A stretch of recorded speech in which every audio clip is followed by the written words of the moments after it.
What has American Legion Post number 308 meant to you and your career? You know what? It's a very unassuming building, the Legion, but it's so I find it so hilarious that during the week it just probably has men go in there to have drinks or they might play bingo or something, whatever. They probably have no idea that that place is like world known and so many magic moments in professional wrestling, and so many of the greatest professional wrestlers of all time have competed in there. Do you know what I mean? Like, it's such a, it must be so random from them.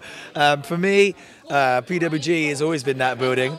I've owned, every time I've competed for PWG, it's been in that building, and I own a lot to that company. I probably wouldn't be stood here talking to you right now if it wasn't for that company. They gave me the opportunity when no one else would. They took a chance on me, flew me out from England to go over there and make a name for myself, put that spotlight on me.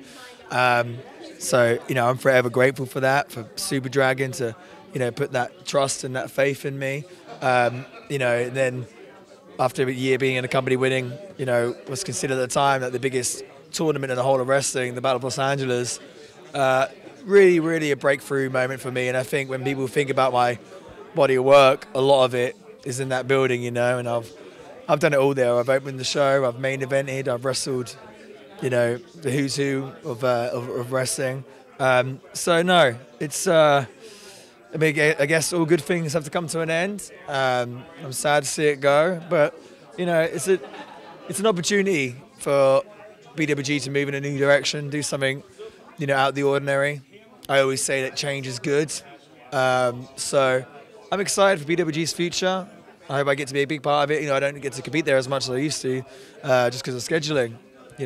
Having contracts with Ring of Honor and New Japan. But no, I've got a lot to thank PWG, not just PWG in the building, but the fans as well, kind of putting me on that pedestal.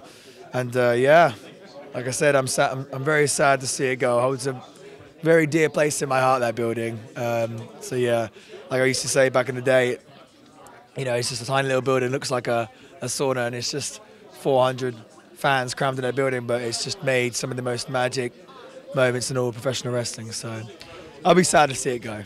Any one moment that kind of stands out for you and Reseda? I think maybe the biggest moment was I got blinded by my own powder, and then I felt what I thought was Chuck Taylor's fingers, but they weren't. They were Rick Knox's, but I broke them either way, and then I got slammed onto drawing pins, as I call them in the UK, but they're thumbtacks.